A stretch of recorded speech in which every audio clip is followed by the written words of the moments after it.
প্রিয় উপস্থিতি, খুব মনোযোগ দিবেন। হযরতে বাইজিদ বুস্তামি রাহমাতুল্লাহ আলাইহি চিন্তা করলেন, আমার প্রতিবেশী মাজুসি, মিথ্যা ধর্মের উপরে লোকটা মারা যাবে না। না, চলে গেলেন। তার নাম ছিল শামাউন। শামাউনের কাছে যা বললেন, শামাউন রে, 40টা বছর ধরে তুমি মিথ্যা ধর্মের উপরে প্রতিষ্ঠিত থেকে 40 বছর ধরে তুমি আগুনের পূজা করতেছো। হে শামাউন, 40 বছর ধরে তুমি আগুনের পূজা করো। শামাউন, তোমাকে সুযোগ দিলাম। শামাউন, তুমি আমার ধর্মে দীক্ষা নাও, মুসলমান হয়ে যাও, কালেমা পড়ো, এক আল্লাহতে বিশ্বাসী হয়ে যাও। শামাউন ডাক দে বলল, বাইজিদ, 40টা বছর আমি আগুনের পূজা করলাম, শুধু পূজা করি নাই, আমি আগুনের পূজাছি, পূজারি মাজুসি ধর্মের প্রধান। আমি ধর্মের ধর্মগুরু। তুমি আমাকে তোমার ধর্মে দীক্ষা নিতে বলতেছ। এরে বাইজিদ, আমি কি করে বুঝবো তোমার ধর্ম সত্য আর আমার ধর্ম মিথ্যা? বাইজিদ বলল, তাহলে কি প্রমাণ তুমি চাও? তখন ওই শামাউন ডাক দে বলল, বাইজিদ, তোমার ধর্ম সত্য, তুমি প্রমাণ সাবমিট করো। বাইজিদ বুস্তামি বললেন, শামাউন, তুমি মুমূর্ষু, মৃত্যুর শয্যায় অসুস্থ, তো তুমি যে কোনো সময় মারা যাবা। শামাউন রে, তাহলে একটা কাজ করো, তুমি যেহেতু প্রমাণ চাও আমার ধর্ম সত্য না মিথ্যা, শামাউন এক কাজ করো, তুমি আগুনের মধ্যে হাত দাও। আমি আগুনের মধ্যে হাত দিয়ে দেখি, যার হাত আগুনে পুড়াই দিবে তার ধর্ম মিথ্যা, যার হাত আগুনে পুড়াবে না তার ধর্ম সত্য। শামাউন কা, হ্যাঁ ঠিক আছে। তো বাইজিদ বুস্তামি বললেন, তাহলে তুমি হাত দাও, তুমি যে আগুনের পূজা করছো ওই আগুনেই হাত দাও।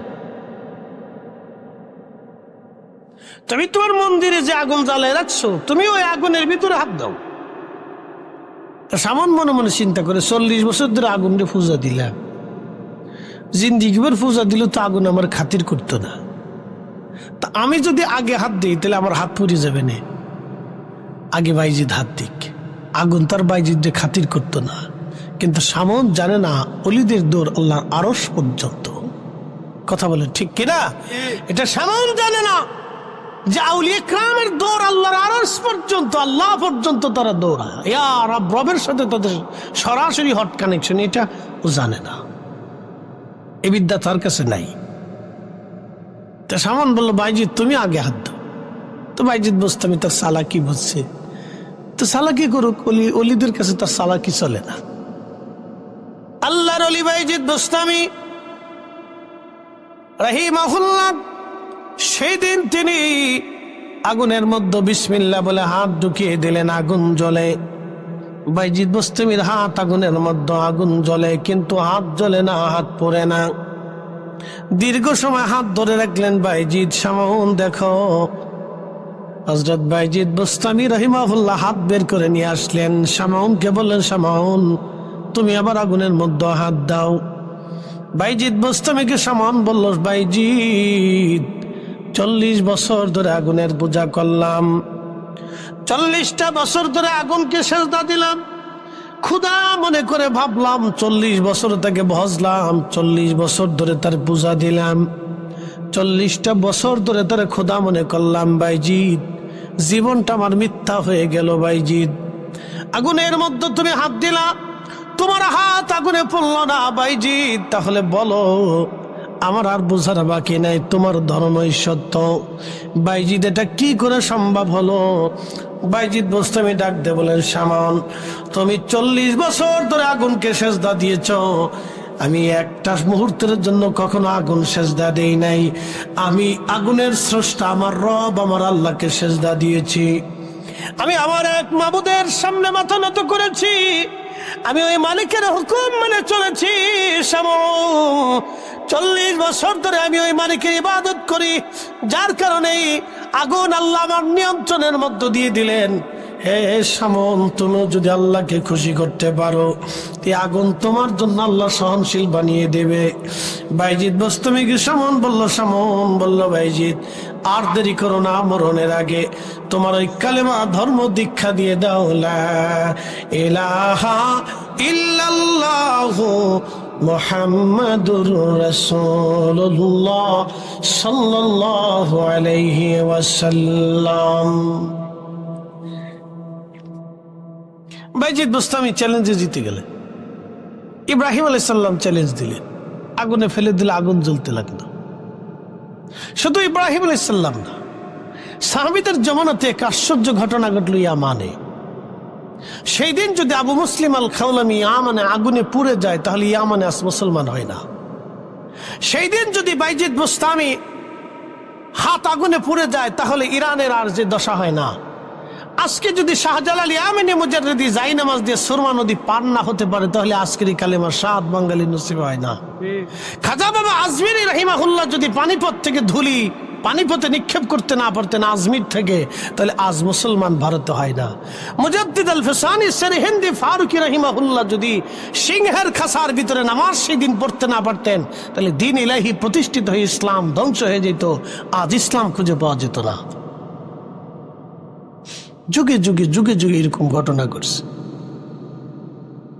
মিশরে যদি হযরত ওমর রাদিয়াল্লাহু আনহুর চিঠি যদি মিশরের নীল নদের পানি এনে দিতে না পারতো, তাহলে আজকে মিশরে মুসলিম পেতেন না।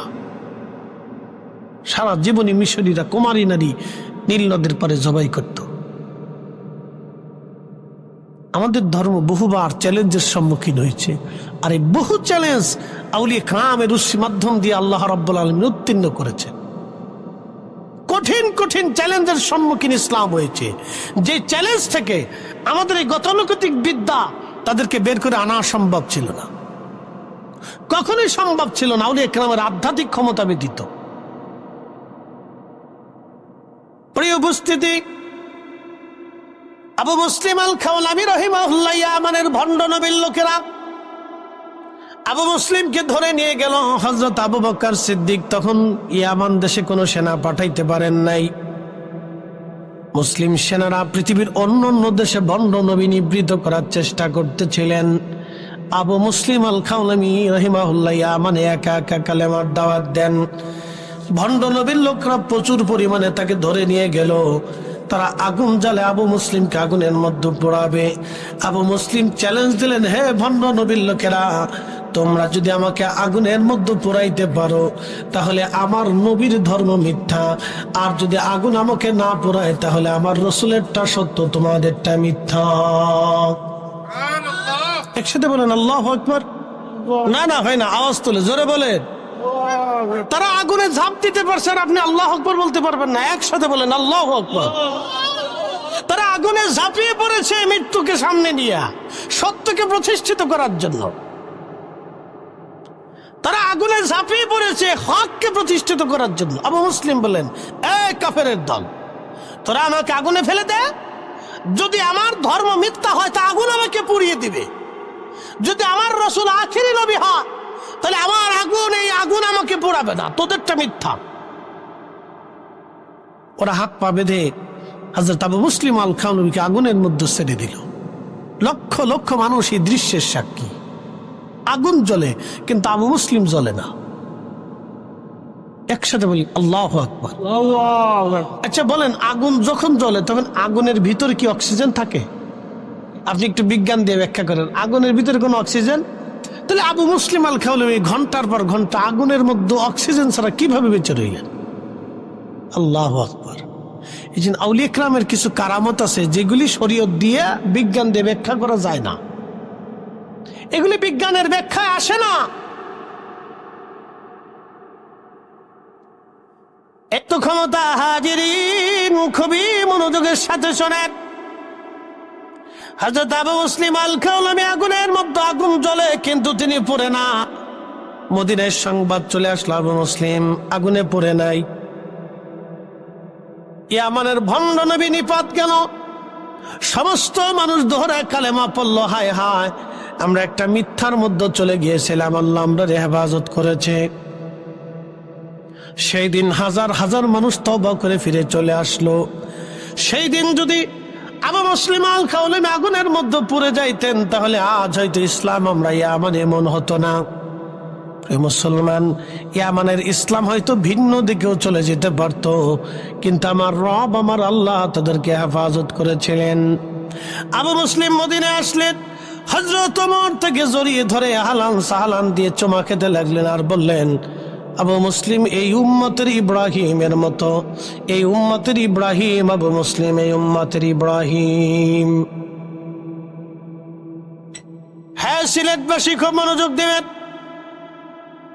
যুগে যুগে ইসলাম চ্যালেঞ্জের সম্মুখীন হয়েছে, আর আমার রব মুসলিমদেরকে চ্যালেঞ্জ থেকে উত্তীর্ণ করেছেন। সবাই বলে আমার ধর্ম মিথ্যা, আমার ধর্ম হক, বাকি ধর্মগুলি মিথ্যা। আমাদেরকে ইসলাম শিখিয়ে দিল হাতে নাতে, হাতে কলমে প্রমাণ দিয়ে। আল্লাহ সাবমিট করে দিল, দেখো আমারটা সত্য, বাকি সব ধর্মগুলি মিথ্যা। এই কোরআন আল্লাহর ঐশী কালাম, আল্লাহর জবান নিঃসৃত কালাম, দুনিয়ার কোনো ব্যক্তি, কোনো মানব রচিত কালাম না। এটা সরাসরি আমার রব আমার নবীর কালবে পাঠিয়েছেন। একসাথে বলবেন আল্লাহু আকবার। আল্লাহ, আরো জোরে। আমি একটা সূত্র আপনাদেরকে দিতেছি। এই কোরআন কার কালাম? কে বলেছে? কি করে জানেন এটা আল্লাহর কালাম? বলেন।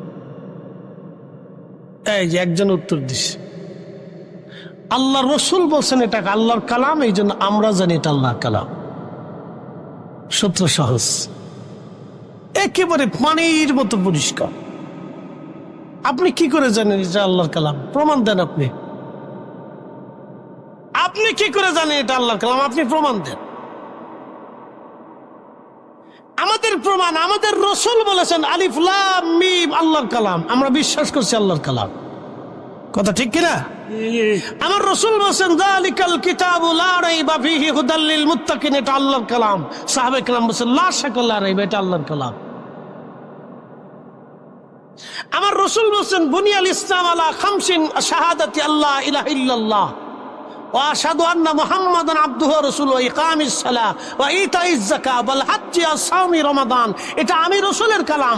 সব সাহাবীরা কয় এটা আপনার কালাম। আবার রাসূল আল্লাহর নবী বললেন, আল্লাহ কোরআনে বলছেন তোমরা আকিমুস সালাতা ওয়া আতুজ যাকাত, এটা আল্লাহর কালাম। তোমরা সালাত প্রতিষ্ঠিত করো, যাকাত দাও, এটা আল্লাহর কালাম। সাহাবায়ে কেরাম কয় এটা আল্লাহর কালাম। এর সাথে বলবেন না মারহাবা। রাসূল যেটা বলছে এটা আমার কালাম, সাহাবীরা কয় এটা আপনার কালাম। রাসূল বলছেন এটা আল্লাহর কালাম, সাহাবীরা কয় এটা আল্লাহর কালাম। বুঝতে পারছেন? এই জন্যই কোরআন আল্লাহ জানিয়ে দিলেন আতিউল্লাহ, আল্লাহর ইত্তেবা করো, ওয়া আতিউর রাসূল, আমার রাসূলের ইত্তেবা করো। এই কোরআনে আল্লাহ আবার বলে দিলেন মাইয়াতির রাসূলা ফাকাদ আতা আল্লাহ, আমার নবীর ইত্তেবা হইলেই আমি আল্লাহর ইত্তেবা হয়ে যাবে। একসাথে বলবেন আল্লাহু আকবার। নবী মানো। এই জন্য আমরা সুন্নিরা বিশ্বাস করি নবী পাইলে আল্লাহ পাওয়া হয়, নবী মানলে আল্লাহ মানা হয়, রসুলকে খুশি করলে আল্লাহ খুশি করা হয়। আমরা সুন্নিদের ধারণা বিশ্বাস হচ্ছে রসুলকে খুশি করতে বলে আল্লাহকে খুশি করা হয়, নবী পাইলে আল্লাহ পাওয়া হয়ে যায়। এই জন্য আমরা আকাবির যারা ছিলেন তারা সারা জীবন রসুলের গোলামি করে গেছেন। এই জন্য আল্লামা ইকবাল রহিমাহুল্লাহ জবাবে শিকওয়াতে লিখে দিয়েছেন, কে ওয়াফা তুনে মোহাম্মদ সে तू हम तेरे है ये जाच जी किया लहो कदम तेरे है।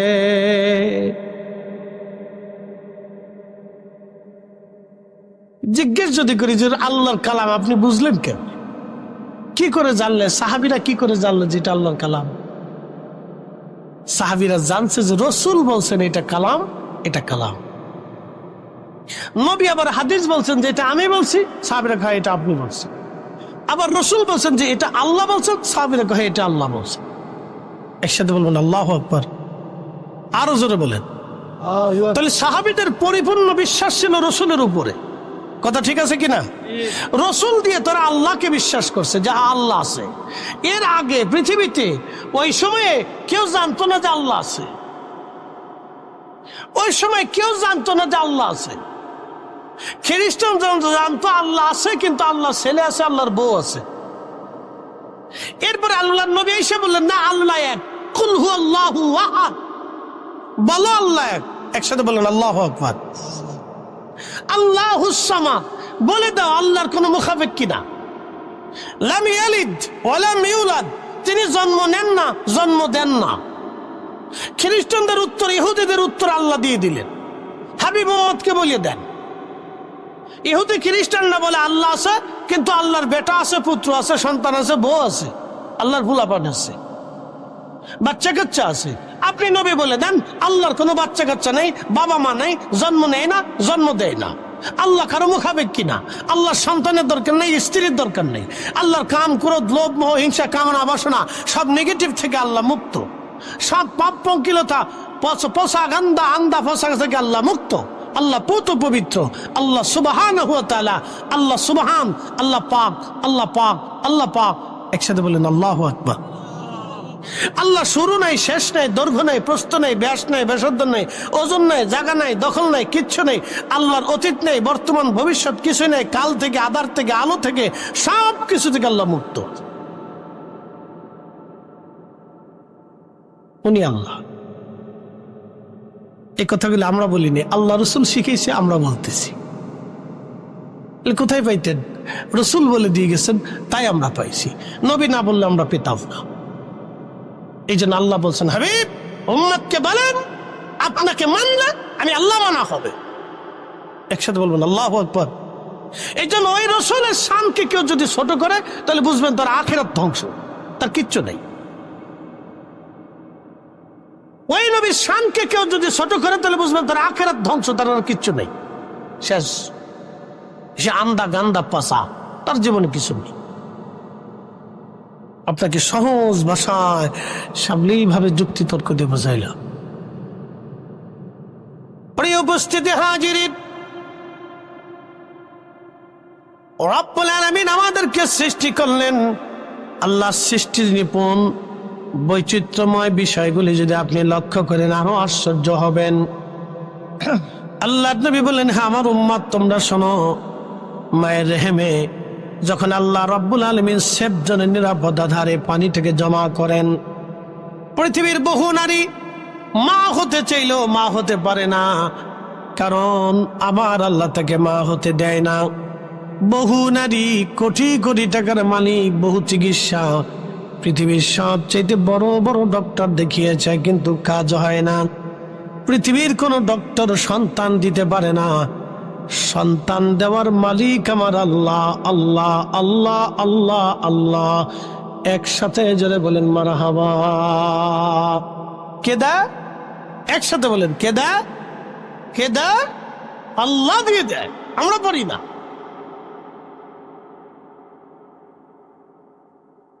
সেবজনের ভিতরে পানি জমা হলো 40 দিন, রক্তপিণ্ড খুলেন আমার আল্লাহ। এরপরে আমার রব আমার আল্লাহ ওই পানিটাকে আরো 40 দিন ওই রক্তপিণ্ডটাকে আমার আল্লাহ রিফাইন করেন। রিফাইন করতে করতে করতে করতে আরো 40 দিন পার হলো, গোশতের টুকরা হয়ে গেল। ওই গোশতের টুকরাটাকে আরো 40 দিন পর্যন্ত রিফাইন করতে করতে অস্থিপুঞ্জি হলো। আল্লাহ এর উপর চামড়া দিলেন, গোশত দিলেন, রক দিলেন, যেখানে যেটা দেওয়ার দরকার আল্লাহ ধীরে ধীরে সেটা দিলেন। মায়ের রেহেমের মধ্যে ধীরে ধীরে ধীরে ধীরে আল্লাহ দিলেন। 120 দিনের মাথায় যখন 120 দিন হয়, তখন 120 দিনের সময় আমার আল্লাহ রূহ নামক ইঞ্জিনটা আমাদের বডির মধ্যে আল্লাহ জিব্রাইলকে দিয়া ফুকাইয়ে দেন। আরো জোরে বলেন আল্লাহু আকবার। আল্লাহ তার ফেরেশতা দিয়ে আমাদের এই বডির ভিতরে আল্লাহ রূহ নামক ইঞ্জিনটা দিয়ে দেন। এই জন্য বডির সাথে আল্লাহর কোনো বক্তব্য নাই, বডির সাথে আল্লাহর কোনো হিসাব কিতাব নাই। আল্লাহ হিসাব নিবে রূহের সাথে। এই জন্য আল্লাহ ডাক দানিয়া আজ্ঞাতুহান নাফসুল মুতমাইন্না তুরজিই ইলা রাব্বিকি রাদিয়াতাম মারদিয়া। হে নফসে মুতমাইন্না, প্রশান্ত আত্মা, তুমি আমি আল্লাহর হুকুম মেনে মেনে চলছো, আমার কোরআনের হালালকে হালাল মেনেছ, কোরআনের হারামকে হারাম মেনেছ, কোরআনের আইনকে নিজের জীবনে আইন মেনেছ, আমার রসুলের সুন্নাহ আদর্শকে নিজের জীবনে বাস্তবায়ন করেছ। হে নফসে মুতমাইন্না, আসো, প্রশান্ত আত্মা, আমি তোমার উপরে খুশি। ইরজিই, ফিরে আসো তুমি। আল্লাহু আকবার। কি করো? তুমি ফিরে চলে আসো। ইরজিই, আসো। ইলা রাব্বিকা রাদিয়াতাম মারদিয়া, আমি খুশি, আমি তোমার দুনিয়াতে পাঠাইছিলাম, তুমি আমার আইনগুলি মানছো, আসো আসো, তুমি চলে আসো। তখন এই দেখবেন আল্লাহর পেয়ারা মেহবুব বান্দারা, বুজুর্গরা যখন ইন্তেকাল করে, তখন সে নিজেও বুঝতে পারে না কখন মারা যাচ্ছে। মায়ের কোলে মা যেমন বাচ্চাকে দুলিয়ে দুলিয়ে আমাদেরকে ঘুম পাড়িয়েছে, ঠিক ওই রকম আপনি ঘুমিয়ে পড়বেন, আর কপাল থেকে তখন ঘাম আসতে থাকবে। বুজুর্গ ইন্তেকালের পরে তার নিদর্শন দেখবেন, কপাল থেকে ঘাম আসতে থাকবে। বুঝে যাওয়াটা জরুরি। আল্লাহর বডির সাথে কোনো বক্তব্য নেই, এই বডির সাথে, স্ট্রাকচারের সাথে এটা কোনো বক্তব্য আল্লাহ। আল্লাহর বক্তব্য হচ্ছে ইঞ্জিনের সাথে। তোমাকে পাঠিয়েছিলাম, তোমাকে পাঠিয়েছি, ইরজিই, ফিরে আসো, ইলা রাব্বিকা রাদিয়াতাম মারদিয়া, তুমি আমি আল্লাহর দেওয়া আইন বিধানগুলি মানছো, কষ্ট করছো, ক্ষুধার্ত থাকছো কিন্তু হারাম খাও নাই, তুমি না খেয়ে থাকছো কিন্তু হালাল ছাড়ো নাই, তুমি সারা রমজানে রোজা রাখছো দিনের ভাগে কিন্তু তুমি খাও নাই, তুমি ক্ষুধার যন্ত্রণায় তৃষ্ণায় কষ্ট হয়েছে। এ বান্দা, তুমি রাত জেগে ইবাদত করছো, আমাকে সেজদা দিয়েছো, আসো। তুমি গীবত, শেখে, তহমত, ফাহিশা কাজ, দুনিয়াবি কুকর্ম অকর্ম থেকে তুমি দূরে থেকে আমি আল্লাহকে খুশি করছো, আসো। ইলা রাব্বিকা রাদিয়াতাম মারদিয়া, তুমি আমার সন্তুষ্টির দিকে আসো, আমি তোমার উপর খুশি হয়ে গেছি, আসো আসো। ফাদখুলি ফি ইবাদি ওয়াদখুলি জান্নাতি, তুমি আসো আমার ইবাদত গুজার বান্দাগুলি যে জান্নাতের ভিতরে, তুমি চলে আসো, তোমাকে ওই জান্নাতে জায়গা করে দিই। আরো জোরে বলেন সুবহানাল্লাহ, সুবহানাল্লাহ। 120 দিনের মাথা মায়ের রেহেমে আল্লাহ আমরা পাঠাইছি, 120 দিনে, ঠিক 120 দিনে, একদিন আগেও না পরেও না, ঠিক 120 দিন আল্লাহ পাঠিয়েছে। 120 দিনে পাঠাই দিয়ে আল্লাহ লিখে দিয়েছে, জিবরাইল 4টে জিনিস আমার বান্দার জন্য তুমি লিখে দাও। 1 নম্বর, সে কতদিন পৃথিবীতে বেঁচে থাকবে, কত মাস, কত দিন, কত মিনিট, কত সেকেন্ড, তুমি এটা লিখে দাও। এই জন্য ওই নির্দিষ্ট তারিখ আসার পরে আমাদের মৃত্যু হবে, আগে হবে না, পরে হবে না। একসাথে বলেন আল্লাহু আকবার। লেখছে কে? আল্লাহ। জোরে বলেন, কে লেখছে? আল্লাহ। নির্দিষ্ট টাইম লেখা হয়ে গেছে। জিবরাইল, আমার বান্দার জন্য 4টে জিনিস তুমি লেখো, 4টে জিনিস আমার বান্দার জন্য তুমি লেখো। আমি আল্লাহ কবে তাকে পাঠাইলাম? আমি তো তাকে পাঠিয়েছি, কিন্তু সে আমার কাছে ফিরে চলে আসবে। যেই দিনটা চলে আসবে সেই দিনটা নির্দিষ্ট করে দিয়ে দিলাম, অমুক দিন এতটা বছর, 65 বছর 5 মাস 6 দিন, এত মিনিট, এত সেকেন্ডে আমার বান্দা আমার কাছে ফিরে আসবে। এতটা টাইম আমি আমার বান্দার জন্য বরাদ্দ করলাম। কারো 40 বছরও বরাদ্দ হলো, কারো 60 বছর বরাদ্দ হলো, কারো 80 বছর বরাদ্দ হলো, কারো 100 বছর বরাদ্দ হলো, কারো 10 মাস বরাদ্দ হলো, কেউ 10 দিন বরাদ্দ হলো, কারো 10 মিনিট বরাদ্দ হলো। আহা, আল্লাহ আমাদের এখানে কিচ্ছু করেন।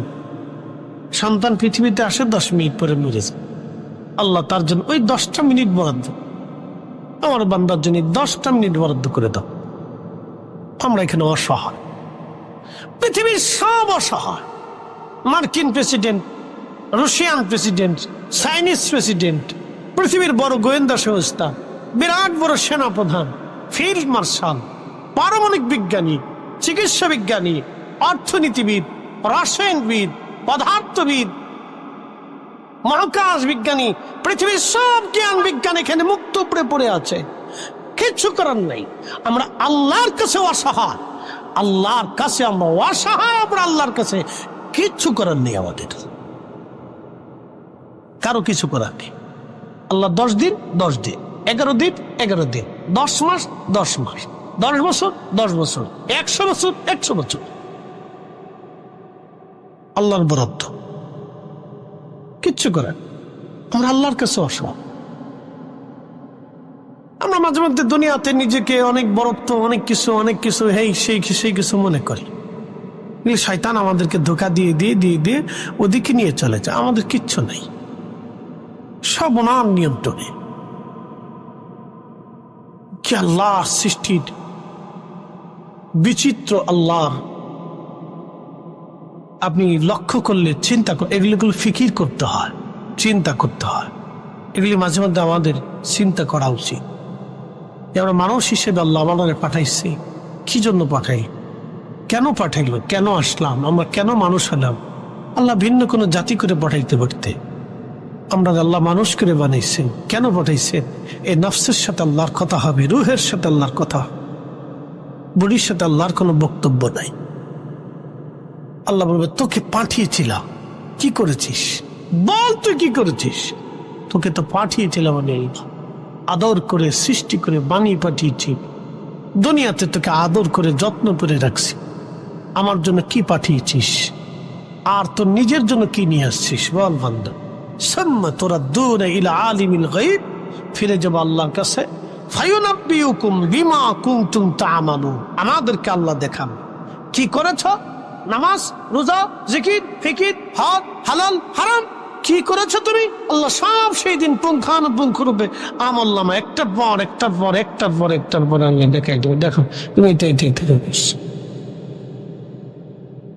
সনাতনীরা বিশ্বাস হলো আবার আসিব ফিরে ধানসিঁড়ির চিত্রে নবান্নে বাংলায়, হয়তো শালিকের বেশে, না হয় কাউয়ের বেশে, না কুত্তার বেশে, না বিড়ালের বেশে।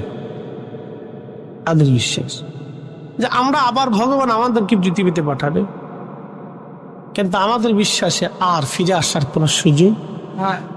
একসাথে বল, জোরে বলে, আরো জোরে।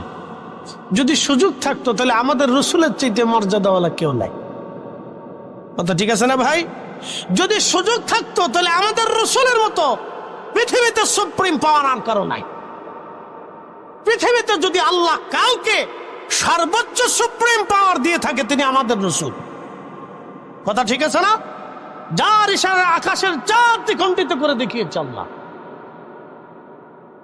যার ইশারাতে সূর্য উদিত হয়েছে, যাকেই পবিত্র মেরাজের মাসে, রজবের মাসে আল্লাহ দাওয়াত দিয়ে নিয়েছে। আচ্ছা বলেন, আজকে যে আমি আসছি, আমি কি ইচ্ছা করে আসছি না আপনাদের দাওয়াতে আসছি? দাওয়াতে আসছি দেখি আপনারা সম্মান দিয়ে, চেয়ার দিয়ে, খাবার টাবার দিয়ে কত ধরনের আয়োজন করছেন, হরেক রকমের খাবার টাবার দিয়ে যে দুনিয়ার খাবার রান্না করছেন। আপনারা জানেন যে হুজুর এত কিছু একা খাইতে পারবে না। 10 জনের খাবার আমার সামনে দিচ্ছে যে হুজুরি খা। আপনারা চান যদি হুজুরি সব খেয়ে ফেলায়, তা আমরা খুশি, সে আমার মেহমান, আমি দাওয়াত করে আনছি। ঠিক আছে না? এটা আপনাদের অনুভূতি, ভালোবাসা, মেহমানের প্রতি তাজিম, সম্মান। তা আপনার এই সম্মানের তাগিদে আপনারা আমাকে দাওয়াত করে আনছেন, সুন্দর মঞ্চ আমাদের আলেমদের জন্য তৈরি করছেন, আবার পাবলিকরে দাওয়াত করছেন, তাদের জন্য সুন্দর পরিবেশ তৈরি করছেন। এই দাওয়াত করে এনে আপনারা দাওয়াত করে আনছেন। যদি আরো সম্মান হতো, যদি আমার ঢাকা বাসার থেকে গাড়ি পাঠাইয়া অথবা বিমান দিয়ে সিলেটে আইনা, সেখান থেকে গাড়ি দিয়ে আইনা সসম্মানে আবার এয়ারপোর্টে পৌঁছে, আবার বিমানতে পৌঁছে, আবার বাইত পর্যন্ত আপনাদের গার্ডে যদি নিয়ে পৌঁছায় দিতেন, তাহলে হয়তো একবারে পরিপূর্ণ সম্মান। আল্লাহ তার রসুলকে দাওয়াত করছে, নবী ইচ্ছা করে মেরাজে যায় নাই। আল্লাহু আকবার বলবেন না? দাওয়াত কে করেছে? নিয়ে গেছে কে? কার মাধ্যমে? জিবরাইল দিয়ে, বাহন দিয়ে, সম্মানের সাথে মিছিল দেওয়া গিয়া, ইজ্জত দেওয়া গিয়া আল্লাহ তার রসুলকে নিয়ে হয়েছে। হুজুর আপনি আসেন, আমার কাছে দাওয়াত আপনার। আল্লাহ নবী ইচ্ছা করে দাওয়াত নেয় না যে আল্লাহ আমার মেরাজে নাও, মেরাজে নাও, আসমানে নাও, সাতু আসমানে নাও, তোমার বাইত নাও, ঘুরে ঘিরে আসে আল্লাহ আমার নিয়াও নাও, তোমার বাইত দাওয়াত আল্লাহ আমার। আল্লাহ রসুল সাইডে দাওয়াত নেয়। আল্লাহ তার রসুলকে মোহাম্মত করে দাওয়াত করে নিয়ে সপ্তম আসমানে নিয়ে উফুকিল আলাতে দিদারের রব দেখাইয়া সেই দিন আল্লাহ তার রসুলকে আবার দুনিয়াতে পাঠাইছে। আল্লাহু আকবার। আরো জোরে বলেন, আরো জোরে। এই নবীর চাইতে সুপ্রিম পাওয়ার আর পৃথিবীতে কারো আছে? নাই। যদি ফিরে আসা যাইতো তাহলে ওই রসুলকে আল্লাহ আবার দুনিয়াতে পাঠাইতো। কথা ঠিক আছে না ভাই? ওতে ফিরে আসার কোন সুযোগ আর নাই, পাল্টাই একবার। এই জন্য নফসের সাথে আল্লাহর ভক্ত, ভাই তোমাকে পাঠিয়েছিলাম, কি করেছো? এটার সাথে আল্লাহর বক্তব্য হবে, কথা দাও। তুমি তো বলছিলা কলু বাবা, আমি বলেছিলাম আলাস্তি বিরব্বিকুম, আমি কি তোমাদের রব নাই? তুমি বলছিলে কলু বা, হ্যাঁ তুমি আমাদের রব। তো রব বলে দুনিয়াতে যাওয়ার পরে কেন অস্বীকার করছো? জবাব তো। এর সাথে আল্লাহর বক্তব্য। প্রিয় উপস্থিতি হাজিরিন, প্রিয় ভাই আমার, খুব মনোযোগের সাথে কথা শুনবেন। আল্লাহ রাব্বুল আলামিন লিখে দেন, হে বান্দা, কি পরিমাণে সে রিজিক অন্বেষণ করবে, রিজিক খাবে। আমার বান্দার জন্য তুমি লিখে দাও কয়টা ভাতের দানা, কয়টা মাছ, কয়টা গোশতের, কতটুকুন তরকারি, কতটুকুন খাবার আমার বান্দা খাবে, তুমি লিখে দাও। আপনার ব্যাংকে হাজার হাজার কোটি টাকা থাকবে, কিন্তু আপনি খেতে পারবেন না, কারণ আল্লাহর বাজেটে খাবার নাই। এই জন্য যারা সরকারি টাকা চুরি করে বিদেশে বাড়ি বানায়, এদের মতো বলদ পৃথিবীতে আর একটাও নাই। কি কথা কন না কেন? যারা জনগণের টাকা মাইনে দিয়ে বেগম করে বাড়ি বানায়, সুইজারল্যান্ডের বিশ্ব ব্যাংক নাকি সুইস ব্যাংকে টাকা পাচার করে, এদের মতো বলদ পৃথিবীতে একটাও নাই। সে খেয়ে যেতে পারবে না। আল্লাহ যা খাইতে যতটুকুন লিখেছে ততটুকুনি খেতে পারবে, এর বেশি খেতে পারবে না। এক দানাও বেশি খেতে পারবে না, এর বলদ। এই জন্য দোয়াতে বলতে হয়, আল্লাহ তুমি আমরা উত্তম রিজিকের ব্যবস্থা করো। কোটি কোটি টাকা থাকলে সে খেতে পারেন, আল্লাহর বরাদ্দে থাকা লাগে। এই জন্য আল্লাহর কাছ থেকে চাই নিতে, আল্লাহ উত্তম রিজিক দাও, দুনিয়াতে দাও, আখিরাতে দাও। নবীজি কোরআনে দোয়া শিক্ষা দিয়ে দিছে, রব্বানা আতিনা ফিদ দুনিয়া হাসানাতাও ওয়া ফিল আখিরাতি হাসানাতাও ওয়া কিনা আযাবান্নার। দুনিয়ার হাসানা দাও, আখিরাতের হাসানা দাও, দুনিয়ার হাসানা দাও, আখিরাতের হাসানা দাও, দুনিয়াতে সুখ দাও, আখিরাতে মাফ দাও, দুনিয়াতে সুখ দাও, আখিরাতে মাফ দাও, দুনিয়াতে সুখ দাও, আখিরাতে মাফ দাও। মারহাবা কর। আল্লাহ শিখাইছে, এই জন্য বেশি বেশি দোয়া করবে। আমার দোয়া করেন না, আল্লাহ দুনিয়াতে বেশি বেশি শাস্তি দাও, আখিরাতে মাফ করে দাও, এটা করেন না। দুনিয়াতে নাও কান্দাইয়া, আখেরে কান্দায় না, এটা কইেন না, এটা কইেন না, সাবধান। আল্লাহ এটা কইতে নিষেধ করছে। আল্লাহ কইছে রব্বানা আতিনা ফিদ দুনিয়া হাসানা, দুনিয়ার হাসানা দাও, দুনিয়াতে হাসানা দাও, দুনিয়াতে সুখ দাও, দুনিয়াতে সুখ দাও, টাকা দাও, পয়সা দাও, খাবার দাও, দাবার দাও, ভালো খাবার দাও, আল্লাহ সন্তান দাও, সন্তান দাও, সুখ দাও, আল্লাহ দুঃখ দিও না। ফিল আখিরাতে হাসানা, আখিরাতে মাফ করে দাও, জান্নাত দাও, মাফ দাও, জান্নাত দাও, মাফ দাও, জান্নাত দাও। মারহাবা কর। আল্লাহ যেটা শিখেছে আমরা এটা কম, উল্টাটা কর দরকার থাকে, উল্টা বলার দরকার নাই তো। আল্লাহ যেটা শিখেছে এটা কর, উল্টা বলার দরকার। এই জন্য আল্লাহ রসুল দোয়া করতে, রব্বানা আতিনা ফিদ দুনিয়া হাসানা, আল্লাহ দুনিয়াতে হাসানা দাও, দুনিয়াতে সুখ দাও, শান্তি দাও। আমরা দুনিয়াতেও শান্তি চাই, আখিরাতেও তো চাই, দুনিয়াও চাই, আখিরাতেও চাই, দুনিয়ার দাও তো আখিরাতে দাও। আর বিশেষ বিশেষ বুজুর্গ ওলি যারা ছিলেন, তারা আল্লাহর সাথে প্রেম করত, ওই স্তরে আমরা নাই, ঠিক আছে নাকি? তারা আর আল্লাহর সাথে প্রেম ছিল আলাদা প্রেম, এটা একবারে তাকওয়ার সর্বোচ্চ স্তর। ওই স্তরে আমরা সবাই না। এই জন্য আমরা সবার লেগে আল্লাহ বলছে রব্বানা আতিনা ফিদ দুনিয়া হাসানা, দুনিয়া চাও, দুনিয়া চাও, দুনিয়াতে সুখ চাও। কোটি কোটি টাকা থাকলে সুখ হয় না। হাজার হাজার কোটি টাকার মালিক পোলা মদ খা, মদ টদ খেয়ে বাড়ি যায়, সে বাপরে কয় বিয়ে ভালো আসেননি। কি কথা কন না, কথা খারাপ করছি ভাই? আমার এলাকায় একজন কোটি কোটি টাকার মালিক হঠাৎ করে আঙ্গুল গুনে চলে গেছে, ইন্ডাস্ট্রি করলো।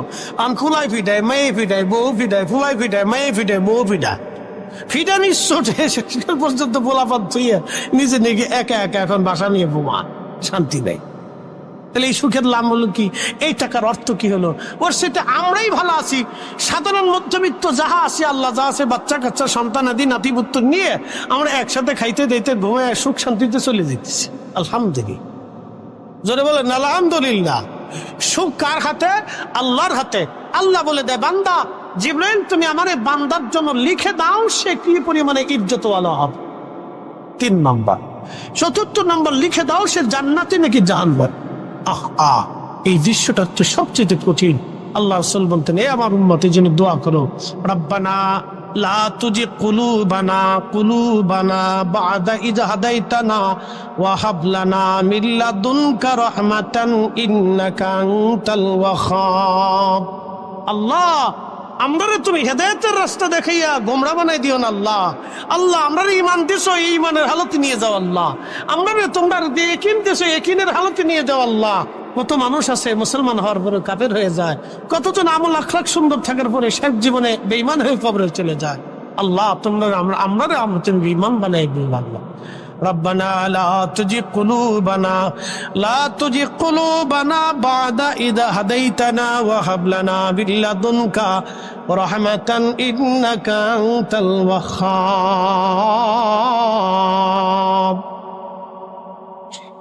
4টে জিনিস বলি। আল্লাহ শ্রোতা বক্তা সবাইকে আমল করার তৌফিক দিক বলে না। ফিরে যাব ভাই কার কাছে? একসাথে বলেন, কার কাছে? আল্লাহর কাছে। দুনিয়ার সব অর্থবিত্তগুলি আমরা রেখেই চলে যাব, কিচ্ছু নিতে পারবো কোনো সুযোগ নেই। 2টা জিনিস নিতে হবে, ঈমান আমল। ঈমান আমল। আমাদের বডির সাথে আল্লাহর বক্তব্য হবে, নফসের সাথে আল্লাহর বক্তব্য।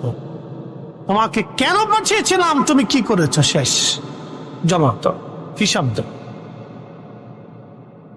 আমি 1 পেয়ালা পানি পান করেছি, চা খেয়েছি, যদি আল্লাহ হিসাব চা তা আমি শেষ। এই জন্য আল্লাহ রাসূল বলতেন, উম্মত তোমরা বিনা হিসাবে আল্লাহর কাছে মাপ চাও। এই জন্য আল্লাহ নবী 70 বার ইস্তিগফার করতেন। নবীজির কোনো গুনাহ ছিল না, তিনি পাপ পঙ্কিলতা মুক্ত।